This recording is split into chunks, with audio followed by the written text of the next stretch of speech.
할렐루야. 네, 하나님 말씀을 먼저 보겠습니다. 오늘 제목은 교회를 위하여입니다. 교회를 위하여. 자, 골로새서 1장 24절에서 29절이죠. 교도하도록 하겠습니다. 나는 이제 너희를 위하여 받는 괴로움을 기뻐하고 그리스도의 남은 고난을 그의 몸된 교회를 위하여 내 육체에 채우노라. 내가 교회의 일꾼 된 것은 하나님이 너희를 위하여 내게 주신 직분을 따라 하나님의 말씀을 이루려 함이니라. 이 비밀은 만세와 만대로부터 감추어졌던 것인데 이제는 그의 성도들에게 나타났고 하나님이 그들로 하여금 이 비밀의 영광이 이방인 가운데 얼마나 풍성한지를 알게 하려 하심이라. 이 비밀은 너희 안에 계신 그리스도시니 곧 영광의 소망이니라. 우리가 그를 전파하여 각 사람을 권하고 모든 지혜로 각 사람을 가르침은 각 사람을 그리스도 안에서 완전한 자로 세우려 함이니 이를 위하여 나도 내 속에서 능력으로 역사하시는 이의 역사를 따라 힘을 다하여 수고하노라. 아멘. 네. 자, 프린트물 다 받으셨죠? 네. 그의 몸된 교회를 위하여. 지난번에 일과는 뭐였었죠? 성장을 위하여. 성장. 네. 성장을 하는 사람들, 성장한 사람들은 어떻게 살아야 되느냐? 교회를 위하여 살아야 된다. 그런 말씀이 되겠습니다. 자, 거기 보면 어거스틴의 이야기가 있죠? 있습니까? 네, 대답을 빨리빨리 하세요, 제자들은. 자, 같이 읽어보겠습니다. 교회를 가로로 가로는 어머니입니다. 어머니. 자, 시작. 교회를 어머니로 섬기지 못하는 사람은 하나님을 아버지로 부를 자격이 없다. 자, 보세요. 교회를 어머니로 부르지 않는 사람은 하나님을 아버지로 부를 자격이 없다. 그러니까 하나님은 교회와 하나님을 어떻게 보면 동등하게 보고 계시다는 거예요. 그만큼 교회를 중요하게 여기고 계시다는 거죠. 여러분, 교회가 어머니 같아요? 네. 하나님은 아버지시죠? 네. 교회가 어머니 같아요? 네. 어머니가 돼요. 어머니. 공동체. 자, 거기 괄호 안에 거기 표시되어 있죠. 교회는 우리의 영혼이 양육되는 학교와. 네. 자, 여기 한번 누가 읽어볼까요? 박 목사님이 한번 큰 소리를 읽어보세요. 그거. 교회는 우리의 영혼이 양육되는 학교. 학교와 같다. 네, 학교. 그러니까 건강한 교회 생활은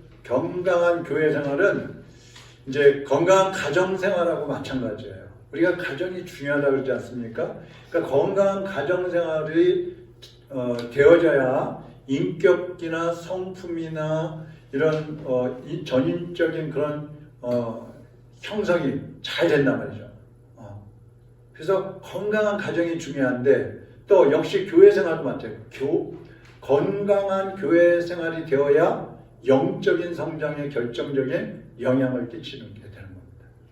그러니까 내 몸의 건강, 또 어떤 인격, 성품, 지식 이런 많은 부분들이 가정에서 세워진다면 교회를 통해서는 특별히 영적인 부분이 이제 충당이 되는, 갖춰지게 되는 그런 공동체가 교회라는 것입니다. 그래서 가정에서의 건강한 자세만큼이나 교회에서의 건강한 자세도 중요하다는 겁니다. 그냥 가정생활을 적당히 하고 교회는 열심히 하고 가정생활은 제대로 하는데 교회는 적당히 하고 이거 둘 다 잘못되는 거예요. 가정이 귀하다 그러면 교회도 귀하다는 것입니다.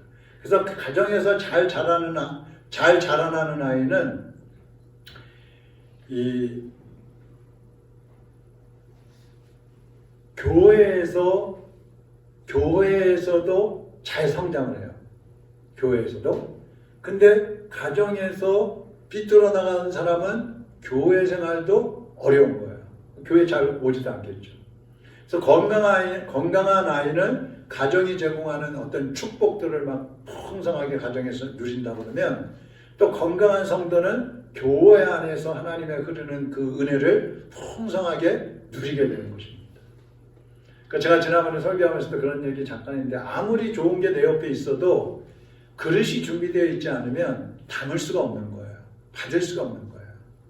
아무리 건강한 이 좋은 그릇이라도 이 통이라 하더라도 그 속에 뭘 담느냐가 중요한데 이게 컵이지만 이것이 만약에 밑에가 깨졌다든지 옆에가 깨졌다든지 그럼 이것을 사용할 수가 없잖아요. 아무리 좋은 보양이라도 여기다 담을 수가 없는 거예요. 그러니까 그릇이 중요한데 먼저 우리 자신이 그릇이란 말이죠. 자, 교회가 거기 밑에 한번 읽어보세요. 누가 한번 읽어보시죠. 큰 소리로. 교회가 우리에게 제공하는 거기. 교회가 우리에게 제공하는 중요한 두 가지 축복이 있다. 첫째, 이방인이었던 우리가 영광의 소망이신 그리스도를 영접함으로 구원받게 된 것이요. 자, 첫 번째가 뭐예요? 영광의 소망. 이방인이었던 우리, 예수 믿지 않던 우리가 영광의 소망이요 그리스도를 영접함으로써 뭘 받았어요? 구원을 받았다. 구원. 그러니까 성도에게 있어서 사실 가장 중요한 게 뭡니까? 구원이에요. 구원의 확신이에요. 내가 구원받았다는 확신이에요. 예수님을 믿으면 건강해지고 부자가 되고 뭐 형통한다. 이것은요 부수적인 거예요. 그게 예수 믿는 목적이 되면 안 되고 뭐 해야 돼요? 구원을 받아야 됩니다. 구원의 확신. 할렐루야. 네. 자, 두 번째 복음 뭐예요? 읽어보세요. 둘째, 교회는 그리스도를 전파하고 권하고 모든 지혜로 각 성도를 그리스도 안에서 완전한 자. 완전한 자로 세우는 것이다. 네. 자, 그러니까 첫 번째는 예수님을 모르던 우리가 예수님을 믿고 죄사함을 받고 구원받았다는 확신을 갖는 것이고, 두 번째는 뭐예요? 성장이에요. 성장.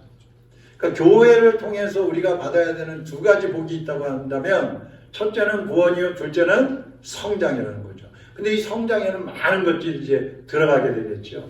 그래서 구원의 축복과 성장의 축복, 이것이 성도에게는 반드시 있어야 돼요.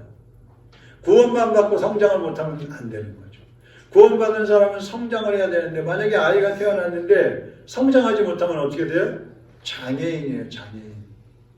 구원은 받았는데 예수님을 닮아가지 못하고 영적으로 성장하지 못하고 있다? 그것은 영적인 어린아이이고 영적인 장애인이에요. 이렇게 되면은요, 작은 돌멩이에도 걸려 넘어지는 거예요. 어린아이들은 길 가다가 조그만 돌멩이를 툭 걸려서 넘어지고 그러잖아요. 어른들, 노인들도요, 길 가다가 조그만 돌이 있으면 툭 걸려서 넘어져요. 왜? 약하니까 그런 거예요. 약하니까. 똑같아요. 영적으로 어린아이들은 시험이 잘 들어요. 걸려 넘어지길 잘하는 거예요. 근데 성숙한 사람은 어때요? 넘어지지 않아요. 혹시 넘어졌어도 다시 일어나요. 오뚜기처럼. 넘어지면 뻘떡 일어나는 거예요. 그러니까 아직도 구원받았다는 확신이 없는 사람은 기도해야 되고요. 어떤 상담을 통해서 혹은 가르침을 통해서 구원의 확신을 확실하게 가져야 됩니다. 확실하게. 또 구원은 받았지만 성장이 잘 안 되고 있다. 이 사람은 말씀을 배우는 자리에 힘써서 참여를 해야 돼요. 그래야 성장을 할 수가 있어요. 그러니까 말씀을 떠나서는 구원도 안 되고 성장도 없는 겁니다. 하나님의 말씀이 첫 번째예요. 그러니까 우리가 예수님 믿는 것도 뭘 보고 믿어요? 예수님 보고 믿는 게 아니잖아요. 말씀에 기록되어 있으니까 그 말씀을 보고 믿는 것이고, 우리가 성장할 때도 뭘 보고 성장해요? 모델이 없잖아요. 그러니까 말씀에 가르치는 대로 성장을 하다 보면 예수님처럼 닮아가는 거죠. 할렐루야. 그래서 이 구원의 확신과 성장은 반드시 이루어져야 되는데, 그것이 뭘 통해서, 어디를 통해서 이루어진다고요? 교회를 통해서 이루어지는 거예요. 교회. 그러니까 교회를 떠나서 절대로 신앙생활은 불가능합니다. 자, 그 다음에 거기 질문 1번 있습니다. 한번 읽어보세요. 다 같이 읽어볼까? 시작. 당신에게 있어서 신앙 성장을 위한 배움을 방해하는 요인이 무엇이며 그것을 어떻게 극복할 수 있다고 생각하는가? 자, 신앙생활을 방해하는 요인 뭐가 있을까요? 네? 조관사님, 신앙생활을 방해하는 요인은 뭐가 있을까요? 우리의 신앙생활을 막 방해하는 유혹, 그렇죠? 또 뭐가 있을까요? 분주함? 분주함. 아주 분주에 대해 집중이 안 돼요. 신앙생활이 안 돼요. 또 뭐가 있을까요? 아픔, 질병. 그 질병이 있어도 신앙생활이 좀 방해가 될 수 있죠. 활동에. 또 뭐가 있을까요?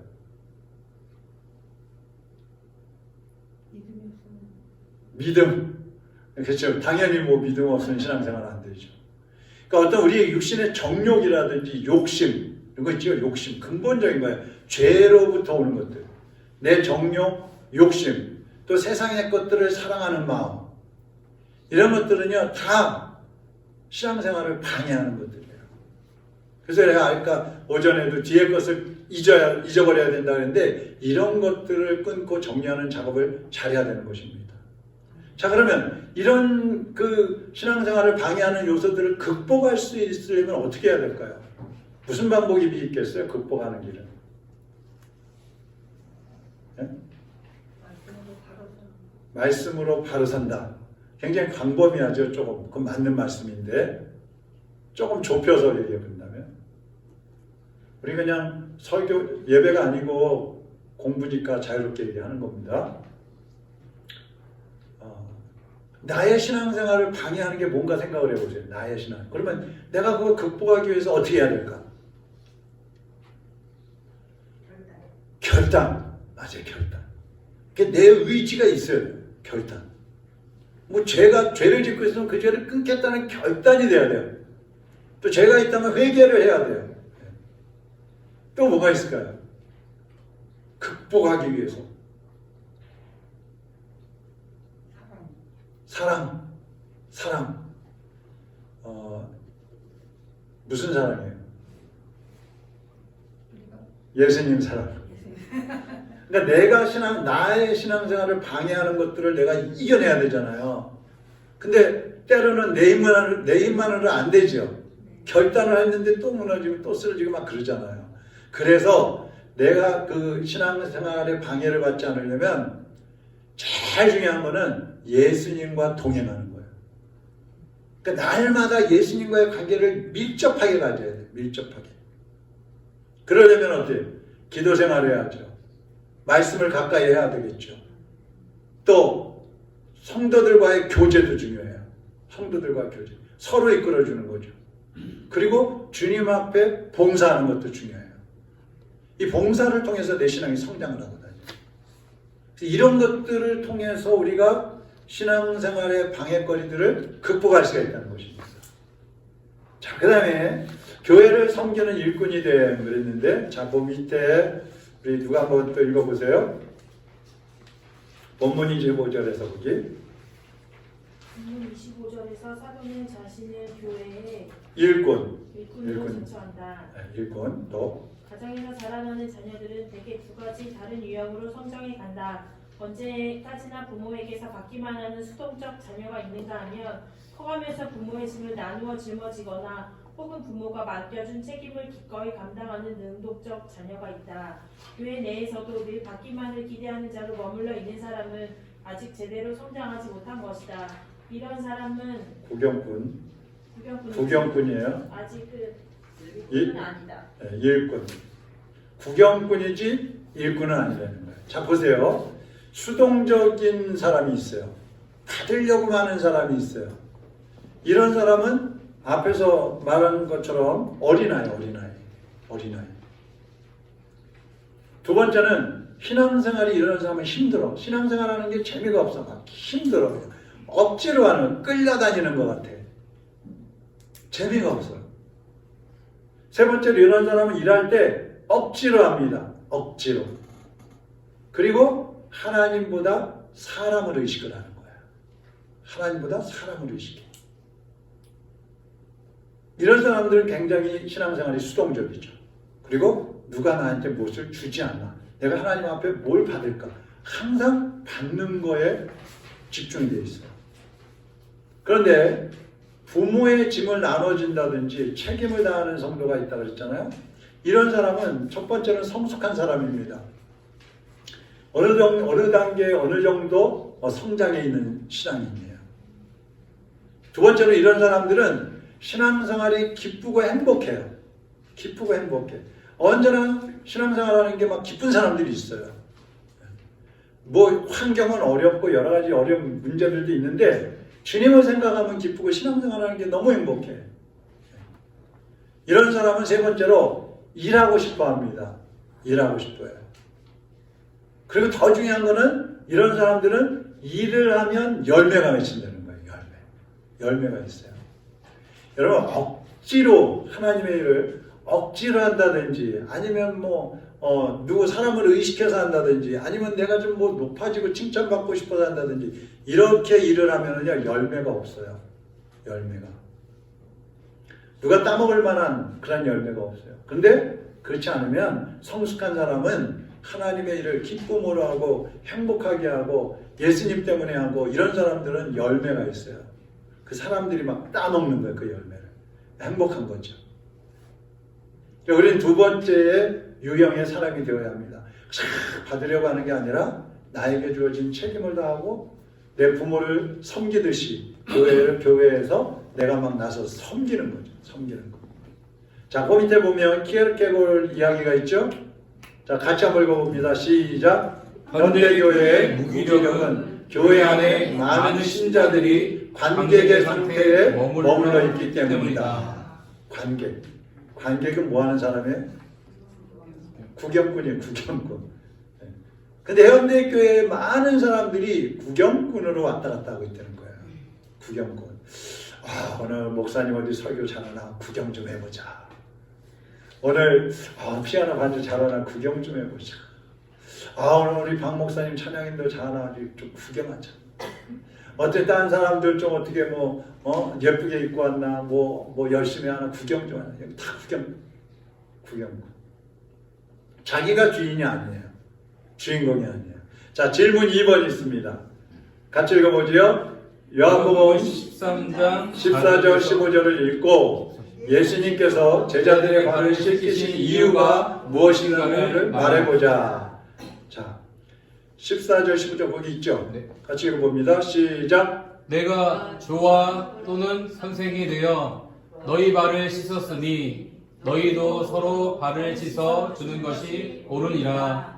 내가 너희에게 행한 것 같이 너희도 행하게 하려 하여 본을 보였노라. 자, 여기에서 이제 예수님이 제자들의 발을 씻기시는 그런 내용이거든요. 이 예수님께서 제자들의 발을 씻기신 이유가 뭐예요? 자, 여기 보면은 왜 제자들의 발을 씻기셨어요, 예수님이? 본을 보여주시려고. 또요?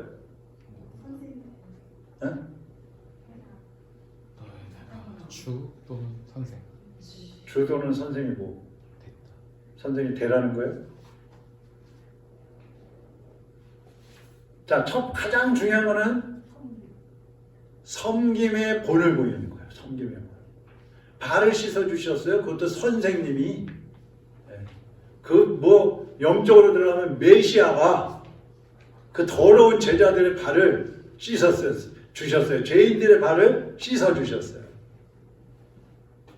왜 씻어 주셨어요? 네? 사랑해서. 근데 거기 나오잖아요. 왜 씻어 주시는지. 너희도 씻어줘라. 너희도. 우리한테는 하라고 보여주신 거잖아요. 하라고. 이게 발을 씻어 주신 이유예요. 근데 교회에서 보세요. 자기를 알아주기를 바라고 높아지려고 하는 그런 사람들 있잖아요. 근데 예수님은 그 반대로 하라는 거예요. 누가 알아주는 거 기대하지 마라. 너 높아지려고 하지 마라. 낮아져야 돼. 섬김을 받으려고 하지 마라. 섬겨야 돼. 예수는 그렇게 말씀하시는 거예요. 그러니까 우리하고는 정반대의 그 가르침을 우리에게 보여주시는 겁니다. 그래서 우리가요, 신앙생활이라는 거는 섬기는 거예요. 섬기는 거. 그리고 신앙생활이라는 거는 보여주는 거예요. 본을 보이는 거. 본. 모델. 샘플. 그리고 신앙생활이라는 것은 낮아지는 거예요. 낮아지는 거. 예수님이 식사하시다가 그것도 그냥 이렇게 얘기하고 이렇게 교제하다 그러신 게 아니라 식사를 하시다 말고 제자들의 발을 씻기셨단 말이에요. 우리도 보통 식사하다가 뭐 하려고 밥 먹고 이러잖아요. 근데 그 시간에 발을 씻어 주셨어요. 낮아지신 거예요. 무릎을 탁 꿇고. 얼마나 멋있어요. 사실 성도들의 모습이, 목회자들의 모습이 이래야 되는데 오늘날에는 그냥 다 높아지려고 하고 자기를 알아달라고 그러고 그냥 누가 발 씻어준다 하면 좋아하지 내가 발 씻어준다 그러는 사람이 별로 없단 말이죠. 이게 안타까운 거죠. 그 다음에 교회를 위해 고난도 받을 수 있어야 한다 그랬어요. 자, 또 거기 우리 충성된 일꾼은 누가 한번 읽으시죠?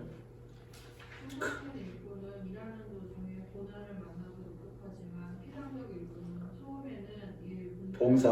의욕을 갖다가도 조금 어려운 일이 발생하면 그 일에서 후퇴하거나 포기해버린다. 사실 우리가 교회를 사랑하지 못하는 것은 교회를 위한 진정한 사랑의 경험이 없기 때문이다. 네. 그러니까 우리가 교회를 사랑하지 못한다, 봉사를 못한다는 것은 사랑의 경험이 없기 때문이라는 거야. 교회를 사랑해 보진 않은 거예요. 자, 어머니는요, 아이를 낳고 또 양육하는데 많은 고통이 따라요. 날 때부터 고통이 따르는 거잖아요, 사실. 아기를 출산할 때부터. 그러면서도 어머니는 자녀를 사랑해요. 그러니까 어머니는 어떤 고난이나 어떤 문제가 와도 자녀를 사랑하는 것에 대해서 방해받지 않아요. 그 마음은 없어지지 않아요. 약해지지 않아요. 더 뜨거워져 오히려.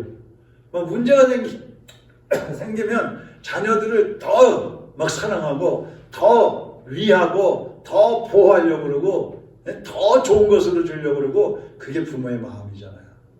예수님 보세요. 예수님은 십자가의 고난을 당하시면서도 우리를 사랑해 주셨어요. 보통 같으면 그 고통, 그 죽음의 위협 앞에서 도망할 수 있잖아요. 피할 수 있잖아요. 근데 예수님은 오히려 십자가로 다가가시는 거예요. 교회도 핍박과 고난이 있을 때에 더 사랑하고 하나가 되는 것을 볼 수가 있어요. 초대교회가 그랬잖아요. 많은 박해가 있었지만 그럴 때에 오히려 더 하나가 되었고 그럴 때에 더 사랑했고 그럴 때에 더 교회가 부흥했단 말이죠. 그래서 이 고난이나 교회에 오는 고난이라는 것은 우리가 피하면 되는 게 아니라 그 고난을 이 발판 삼아서 오히려 더 하나가 되고 더 사랑하고 연합하는 그런 모습으로 나가야 된다는 것입니다. 그 다음에 질문 3번 읽습니다. 같이 읽죠. 시작. 본문 24절에서 그리스도의 남은 고난이란 무엇을 의미하는가? 여러분, 자 24절 한번 읽어볼까요? 있어요? 시작. 나는 이제 너희를 위하여 받는 괴로움을 기뻐하고 그리스도의 남은 고난을 그의 몸된 교회를 위하여 내 육체에 세우노라. 사도 바울이 지금 얘기하는 거예요. 그리스도의 남은 고난을 내 육체에 채우노라. 내가 육체로 그 고난을 감당한다는 말이에요. 그러면 그리스도의 남은 고난이 뭘까요? 그리스도의 남은 고난을 받는다고 그러는데 그리스도의 남은 고난이 뭐예요? 교회를 세워가는 것. 그리스도의 남은 고난에 동참한다 그랬을 때 교회를 세워가는 데 동참한다. 그렇죠. 그것도 힘든 거잖아요. 그 고난에 동참하는 거예요. 또요. 복음을 전하는 것. 그러니까 예수님이 십자가에 못 박혀 죽으시면서 고난당하신 것은 성도들을 위함이잖아요. 그죠? 근데 성도들이 곧 교회잖아요. 그렇죠? 또 교회는 예수님의 몸이라고 했죠. 자, 교회가 어려워지면 떠나버리는 사람이 있고 끝까지 남아서 교회를 지키고 세워가는 사람이 있어요. 초대교회 교부들은요, 교회를 예수님의 성육신의 연장이다 이런 말을 했어요. 예수님이 성육신의 연장이다. 무슨 말이냐면 예수님이 이제 육신을 입고 이 땅에 오셨잖아요. 그걸 성육신이라고 그러잖아요. 세상에 오셨단 말이에요. 근데 예수님이 십자가 못 박혀 죽으시고 부활하셔서 승천해 버리셨어요. 그러면 예수님이 이제 이 세상에서 떠나셨으니까 예수님은 이 세상에 안 계셔. 예수님과 우리들은 이제 완전히 분리된 거야. 이런 뜻이 아니고 그것이 그 예수님의 몸이 교회로 나타난다는 거예요. 교회. 그러니까 이제 예수님은 승천하셨지만 예수님은 교회를 통해서 주님의 뜻을 이루어가기를 원하시는 거죠. 그래서 교회를 그리스도의 몸이라고 그러잖아요. 그러니까 예수님도 교회를 통해서 일하고 계시고 그렇다면 우리도 교회를 위해서 일을 해야 되는데 특별히 교회에서 당하는 어떤 그 고난, 그 어려움, 그 때로는 핍박, 그 힘든 것을 우리가 같이 감당해 나갈 때에 그것이 바로 곧 예수님의 고난에 동참하는 것이다. 예수님의 남은 고난을 내가 지고 가는 것이다. 이런 뜻이란 말이죠. 그러니까 주님께 최고로 충성하는 건 뭐냐? 교회를 예수님처럼 사랑하는 겁니다. 주님, 보이지 않는 주님 앞에 어떻게 충성을 해요? 그래서 예수님은 교회를 섬기라고 그러는 거야. 교회의 어떤 고난을 너희가 같이 지고 가라. 그렇게 말씀하는 거야. 이렇게 교회를 예수님처럼 여기고 충성하는 그런 사람들 가운데 지도자들이 나오는 것입니다. 그래서 많은 목회자들, 또 평신도 지도자들, 이런 사람들이 교회에 충성된 일꾼들 중에서 나오게 된다는 얘기예요. 이것이 우리가 예수님 사랑한다, 예수님 사랑한다, 주님의 영광을 위해서 산다, 이러는데 그것을 어떻게 표현하고 어떻게 실질적으로 할 수 있느냐? 그것은 교회를 사랑하는 것이고, 교회를 세워가는 것이고, 교회를 위해서 희생하는 것이고, 교회를 든든히 세우면 곧 주님의 몸을 건강하게 세워가는 거예요. 교회와 예수님이 직결되어 있다는 얘기입니다. 그래서 교회와 떨어져서는 신앙생활도 안 되고, 교회와 떨어져서는 예수님과의 올바른 관계도 안 되는 겁니다. 예수님이 그렇게 만들어 놓으셨어요. 그래서 마태복음 16장에 보면 예수님 그러시잖아요. 베드로한테 내가 이 반석 위에 내 교회를 세우리라. 내 교회. 예수님의 교회를 세우시겠다 그래요. 그 교회는 예수님의 것이지 목사의 것도 아니고 성도의 것도 아니고 어떤 사람이 헌금해갖고 교회 건축했다고 해서 그 사람의 것도 아니에요. 예수님의 거예요. 그러니까 교회 가지고 싸울 필요도 없어요. 우리 쫓겨난 목사님 계시다고 그랬잖아요. 부목사하고 장로하고 해갖고 그 목사님이 요번에 지방에 하는데 오셨더라고요. 근데 자기는 하나도 그 사람들 원망스럽지 않대. 그러면 주님의 교회고 주님께서 그 교회 담임 목사를 맡겨주셨을 때 자기는 최선을 다했기 때문에 괜찮다는 거야. 그거예요, 그거. 어떤 사람들은 막 나가서 소송하거든요. 부당하게 쫓겨났으니까 고발해가지고 또 싸울 수 있는 거예요. 그래서 어떤 교회는 그렇게 한번 나눠지면서 성도가 반반씩 나눠져가지고 교회 재산이 예를 들어서 10억이다 그러면 그것도 이제 분할해 가려고 반반씩 나눠 가려고 또 재산 싸움을 합니다. 이쪽으로 5억, 이쪽으로 5억. 아니 무슨 교회가 인간 자기 것도 아닌데. 그러니까 주님의 것이라는 이 사실을 사람들이 잊어버리는 거예요. 특별히 목회자들이, 저도 목사인데 개척을 하잖아요. 그러면 다 마찬가지지만 개척할 때는 보증금이니 전세자금이니 다 그냥 갖다가 넣어갖고 개척을 하는 거예요. 교회 건물 없고 막. 그럼 나중에는 교회 재산은 생기는데 목사는 재산이 없어. 그럼 나갈 때 어떻게 해? 없으니까 또 교회에서 나가기가 싫은 거예요. 안 나가려고 그래. 뭔가를 또 이 문제를 자꾸 삼아가지고 결국은 교회에 문제가 생기고 어렵게 하는 경우가 있어요. 저는 나갈 때 안 그렇지니까 나중에 제가 나갈 때 내가 막 그런 문제 일으키면 그 얘기를 하세요. 2024년 1월 21일 오후 제자훈련 때 안 그런다 그러지 않았냐?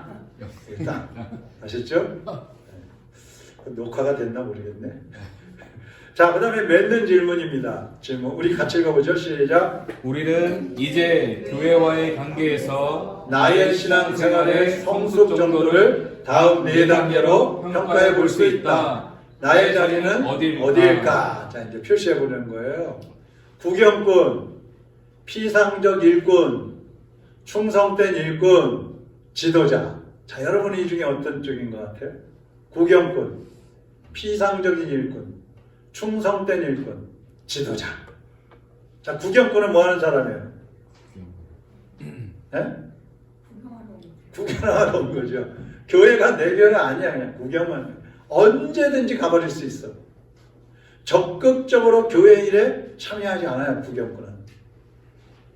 영화 관람을 하다가 재미있어. 그러면 돈 내고 보는 거예요. 재미없어. 중간에 나가버릴 수도 있어요. 그러니까 교회에 와서 신앙생활 하다가 저거 흥미있는데 저거 내가 관심 있는 거야. 그러면 자기도 나서서 참여를 해요. 근데 내 마음에 들지 않아? 그러면 끊어버리는 거예요. 절대로 참여하지 않아요. 이게 구경꾼이에요. 피상적 일꾼은 뭐예요? 마음에는 그냥 별로 마음에 들지는 않는데 겉으로는 그냥 일하는 척 하는 거예요. 왜 그렇게 할까요? 남의 눈을 의식하는 사람의 눈을 의식하는 거예요. 사람의 눈치를 보는 거예요. 그래서 내가 좀 인기라도 얻어야지 내가 그래도 사람들한테 인정을 받아야지 이왕이면. 피상적 일꾼. 진짜 일꾼이 아니죠. 충성된 일꾼은 하나님의 뜻이라고 하면 물불을 가리지 않아요. 물불을 가리지 않아요. 자기 자신보다도 교회와 성도들을 우선으로 여기는 사람이에요. 그러니까 나보다 교회와 성도들을 우선으로 여긴다는 것은 교회를 예수님처럼 생각하니까 그렇게 할 수 있는 것입니다. 지도자, 예수 그리스도의 마음을 가지고 생명을 바쳐서 희생하고 양떼들을 돌보고 지도하는 사람이에요. 자, 여러분은 어디에 속하시는 것 같아요? 구경꾼, 피상적인 일꾼, 충성된 일꾼, 지도자. 자기만 볼 수 있게 거기다 체크해놓으세요. 누가 또 보면 안 돼. 자, 거기 보면 더글라스 헤이그라는 사람의 글이 있죠? 같이 한번 읽어보죠. 시작. 그리스도의 교회는 세상의 유일한 소망이요 평화의 약속이다. 약속이다. 네. 자, 교회가 뭐예요? 그리스도의 교회는 세상의 유일한 소망. 여러분, 세상의 소망은 진짜 교회밖에 없어요. 그렇잖아요? 평화의 약속. 교회 안에 들어와야 평화가 있는 거예요. 믿음이 있어야 평화가 있는 거예요. 할렐루야. 네. 그래서 우리는요, 오늘은 교회를 위하여, 교회를 위해서 고난을 받을 수 있어야 되고, 교회를 위해서 내가 헌신할 수 있어야 되는데, 그 교회가 누구의 교회예요? 주님의 교회예요. 목사의 교회 아니에요. 성도들의 교회 아니에요. 주님의 교회예요. 여러분 거면은 여러분 마음대로 해도 돼요. 근데 주님의 교회이기 때문에 우리 마음대로 하면 안 돼요. 주님이 원하시는 대로 해야 돼요. 할렐루야. 그래서 여러분, 정말 우리 제자들은, 하나님의 사람들은 교회를 세워가는데 함께 해야 되는 것입니다. 혹시 질문 있습니까? 네, 질문이 혹시 이제 집에 가셔서 다시 한번 이렇게 읽어보고 그러다가 질문이 생기면 그 다음번 공부할 때 오셔서 질문하셔도 됩니다. 자, 오늘은 우리 여기까지 하고요. 우리 그 사명, 제자 훈련의 주제곡으로 사명을 하려고 그래요. 사명. 주님이 홀로 가신 그 길, 나도 따라가오. 우리 사명을 한번 같이 찬양하겠습니다. 주님이 홀로 가신 그 길, 주님이 홀로 가신 그 길, 나도 따라가오. 모든 물과 비를 그 길을 나도 가오. 그 길을 나도 가오. 험한 산도 나는 괜찮소. 험한 산도 바다 끝이라도 나는 괜찮소. 바다 끝이라도 나는 괜찮소. 죽어가는 저들을 위해 죽어가는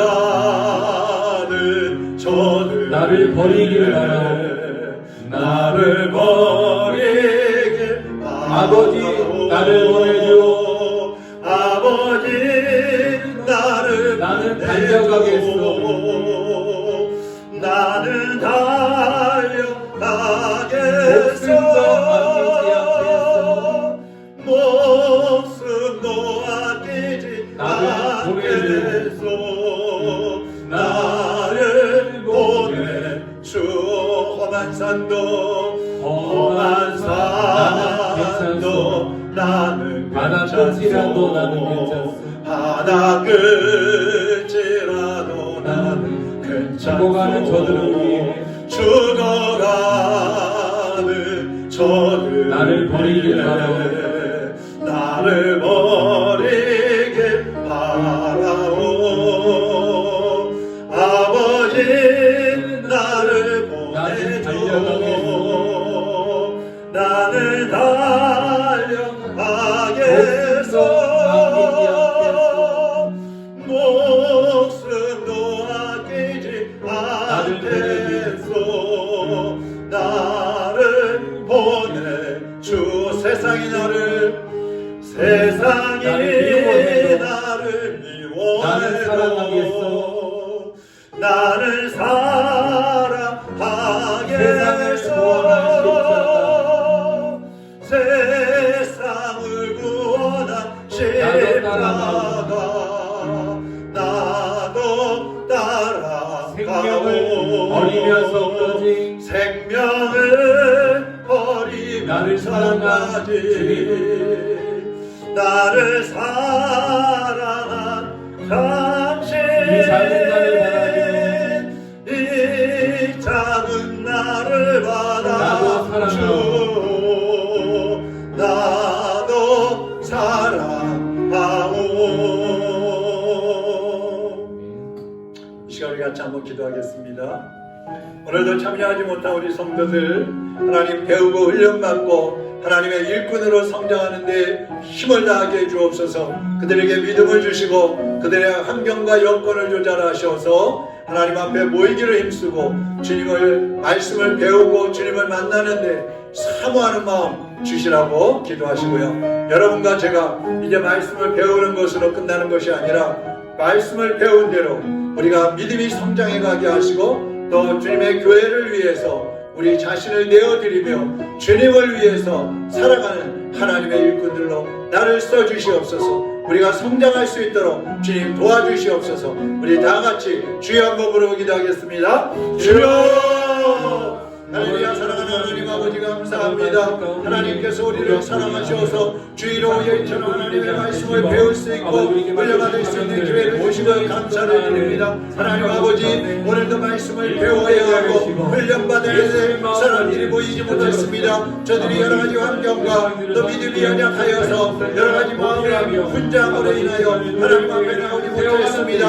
아버지 인도하여 주시옵소서. 모이기를 힘쓰게 하여 주옵소서. 배우기를 힘쓰게 하여 주옵소서. 훈련받아 하나님의 일꾼들로 성장하기를 힘쓰는 우리 로뎀의 성도들이 다 될 수 있게 하여 주시기를 원합니다. 하나님의 말씀을 배우는 주님의 자녀들이 이제 예수님처럼 성장하게 하여 주옵소서. 성숙되어 하게 하여 주옵소서. 예수님의 모습을 닮아서 이제 성장함으로 하나님의 교회를 위하여 고난도 함께 받게 하여 주옵시고 주님의 남은 고난에 동참하고 짊어지고 가는 하나님의 자녀들이 되게 하여 주시기를 원합니다. 우리가 주님의 몸인 이 교회를 세우는데 작은 미력이라마 쓰여지게 하여 주옵시고 헌신하게 하셔서 하나님께 큰 영광을 얻으리는 믿음의 원석절 자녀들이 다 될 수 있도록 주여 은혜 베풀어 주시옵소서.